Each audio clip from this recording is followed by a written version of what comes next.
The next trait is approach and withdrawal.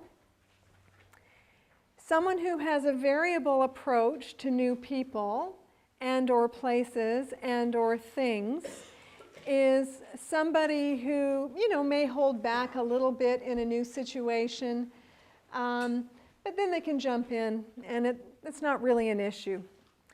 Somebody who has a fast approach to new people and or places and or things is somebody who just jumps right in. So if this is your child, this will be the child who says yes to so many things. If they're older, they're saying yes to their friends all the time. They're saying yes to different activities. Sometimes they'll get overwhelmed because they have such a positive approach to everything. They're saying yes, yes, yes, and they run out of time or energy. I remember being in the parking lot of a rec center one day on a hot summer day, and I was doing some bookkeeping in my car, and I could hear this funny little noise. It sounded like a seagull, kind of like, hi, hi.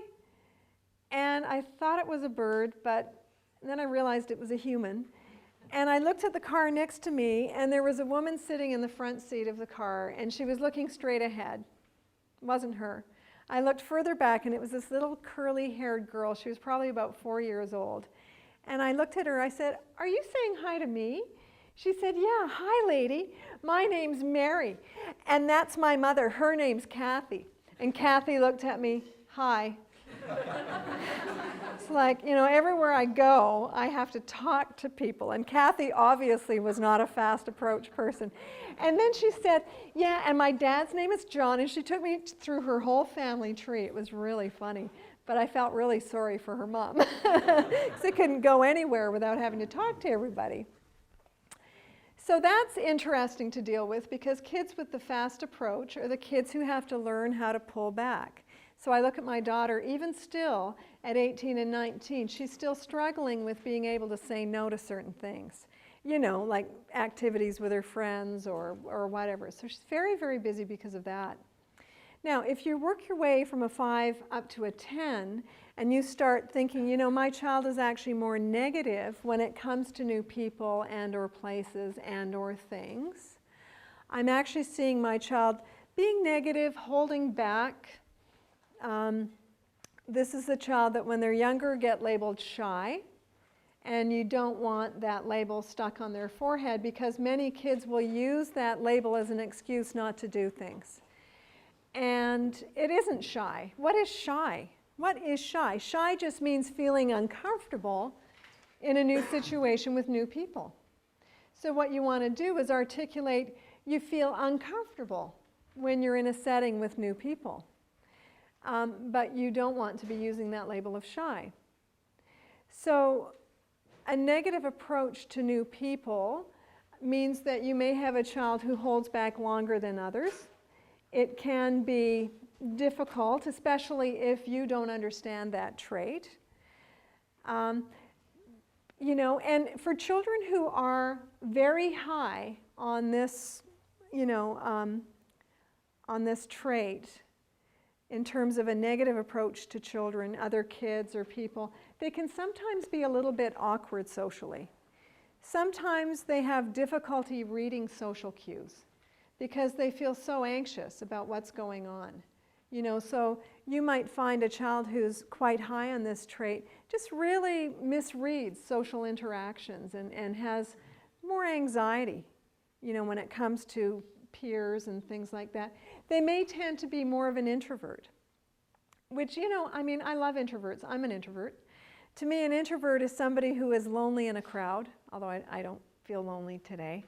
An introvert is somebody who has meaningful friendships that when they refuel and go out, it's talking to 1 or 2 really good friends rather than a huge crowd of people making chit-chat. Chit-chat might not come easily to somebody who's more cautious. They like to have those real, meaningful conversations. And so the world tends to value the extrovert who is out there and popular, and but we really have to honor where our kids are at and help them feel good about who they are. Because someone who is cautious, somebody who holds back, is somebody who's very intuitive.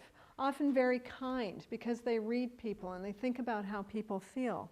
So you really want to emphasize that. Now, your child may also be negative when it comes to new situations. This sounds insignificant, but it's actually quite important. As they start to go through school, if they're negative with new situations, guess what happens? A new math concept, a new semester in junior high school or middle school. Anything new like that, you might see their behavior ramping up. They might be experiencing stomach aches and headaches because they're stressed by something new. So if you know this about your child, it's important to be able to verbalize that for him or her. To be able to say, you know, what I've noticed is when it's something new, you seem to feel really uncomfortable. I remember when Jared was 15, I was driving him to a karate class, and he was kind of grumpy. And it suddenly dawned on me this was a new class, so I said to him, Jared, I'm wondering if you're feeling uncomfortable about going to a new class. And he said, no, duh. I don't know anybody there, and they're doing this when I'm doing that, and I feel stupid, he said. And I just needed to sit with that and say, yeah, sometimes when it's something new, you just feel really uncomfortable. And then, do you remember when you felt like this before? You felt uncomfortable and it's something new, and within time, you started to feel more comfortable. And then before you knew it, it was okay. So for him to understand that this is a temporary feeling, it's a feeling that comes about when it's something new. And the more your kids can articulate this, the more they can work with it. And it helps with their maturity because they start to get this sense of themselves. The other day, my son and I went clothes shopping. Remember, he's 21 now. And he's just so cute. And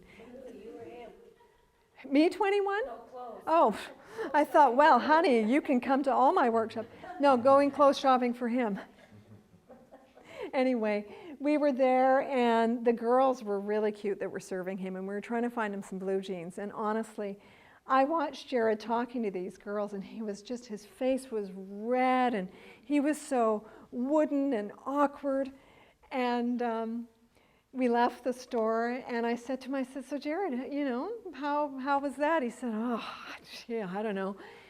He said, can you give me some pointers? I always love it when he asks for advice, right? I said, well, here's what I noticed.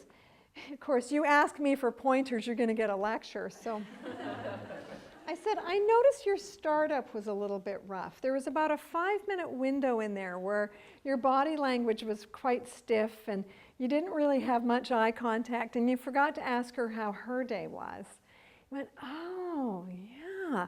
5 minutes? I said, yeah, about 5 minutes. And then after that, you just started rolling with it, and then he actually ends up being really funny, so it's fine. So it was like, I can do this. So then we went to the next store, and I watched him. He was making sure his shoulders were back, and he had eye contact. So how's your day going? So we can give them feedback in a way that's supportive and not judgmental. We really want to make sure we have an invitation to give them feedback if we do. The other part of this too is sometimes they're negative with new things. So believe it or not, a new toy can send them for a loop because they don't know how it works and they get upset by it. Birthday parties can actually be awful for this kid. They're the ones that go in the house screaming and crying because people are touching their things, and I don't know if it improves with age actually. I remember Christmas time with Jared buying him snowboarding boots, and so I said to him, Jared, before I wrap your gift, I'd like you to wear it. He said, what? I said, no, seriously, these are your boots. I'm giving them to you for Christmas. You need to wear them. How come? Well, because on Christmas Day, you'll be upset with them. They won't look right. They won't feel right. And you know how it takes you a little while to get used to things, and then you feel really good about it. So I said, why not get used to it now so I can wrap it? So on Christmas Day, you can just feel really good about them. He said, that's a great idea. We can have surprises with other things.